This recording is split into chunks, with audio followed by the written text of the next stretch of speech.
It is the go-home show for the Red Brand as we are on the road to Backlash. Welcome back to Fog Wrestling, 5th of May, 2025 edition of this show. Honestly, the will to watch wrestling is seriously soul-destroying. Will we be there tonight watching it at 1 AM? Maybe, but you know what? See, over like the past couple of months, due to watching like a lot of wrestling in the build-up to Mania, which is sad, like I know. Jesus, my sleep routine's snookered. I can only get to bed around 4 or 5, so it's almost like you kind of just have to watch it at this stage of the game. But anyway, what is the 5th of May 2025 edition of Monday Night Raw? What's that got in store for us, folks? Well, let's see. Let's find out. So, the main headline is that Seth Rollins, Braun Breaker and Paul Heyman have a message for the WWE Universe.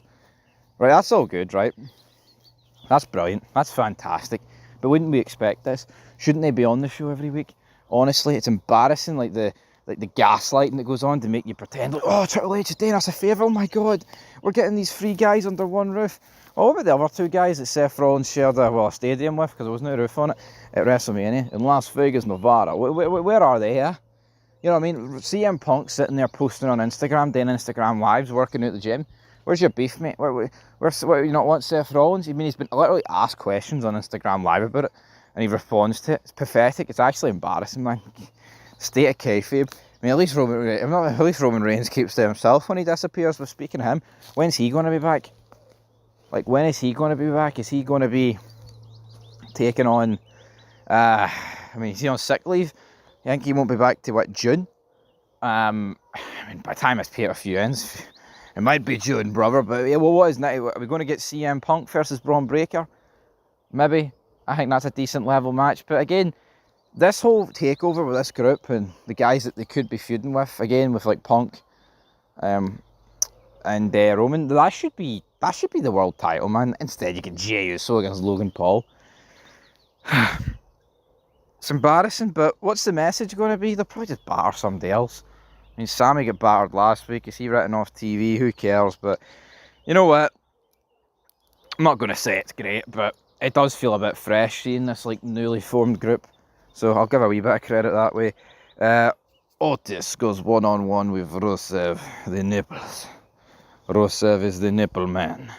The nipple man is Rusev. Are you ready? Because Gunther is not on tonight's show. Well, I don't think I'm on tonight's show. The nipples. Anyway, right, Otis against Rusev. Rusev is going to win. Oh, but this guy's getting booked so much better in WWE than he did in AEW. Same with Black, same with Andrade, same with all these guys that have come in for AEW and vice versa, man. The hype after a week or two is dead.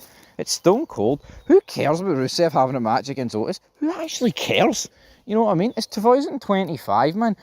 Rusev peaked 11 fucking years ago. Or was it? No, it was 10 years ago. In WrestleMania, coming at the tank against Cena.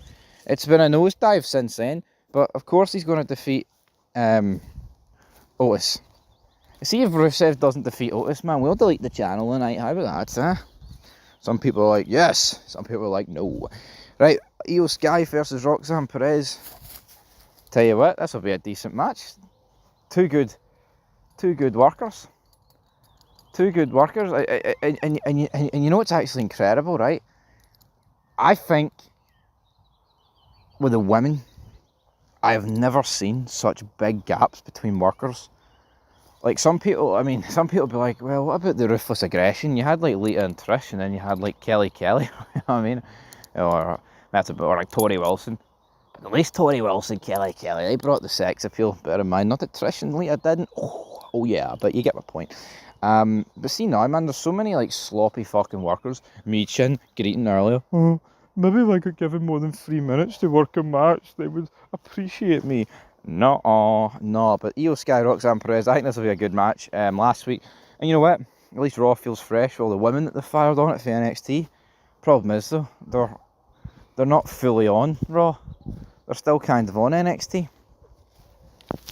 which is kind of weird, isn't it? To a degree, but I'm actually going to go with Roxanne Perez to win this way. Some form of shenanigans. Becky Lynch to speak. She's going to call out Lyra Valkyria. Last week, man, it was just cringe. Two two Irish women that you'd expect at Temple fucking Bar. If you know Dublin, then you know what I'm on about. If you don't, then you're not missing out on much. You're just missing out on what, 18 quid for a pint, or whatever the fuck it is. I mean, it feels like it goes up every day. But yeah, this is going to be crap. I mean, it happened last year. It happened last week. She called her out, and I mean, explained her actions. What's she going to do this week? Is that as good as the story gets? Crap. Penta is taking on JD McDonough. So, Penta is taking on JD Madonna. JD Madonna, his first match in a wee bit. Penta is a jobber. His hype is absolutely dead, as we predicted. I'm not saying we get everything right on this channel, but by God, I feel like we get like 99% right. So, that'll be a jobber match. Yeah, I could see some screwy finish that helps JD win, but I'm going to go with Penta. It's not like they care about protecting JD Madonna. You know what I mean? Yeah, you worked through a match where you broke both your lungs in two and your spinal column, whatever it was. Fuck you, buddy. We don't care about you. But, right, that is the end of the Raw preview.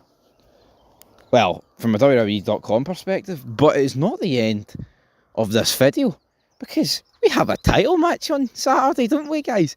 We have a title match on Sunday. And what's that, I hear you fucking ask? Where's Logan Paul or Jey Uso?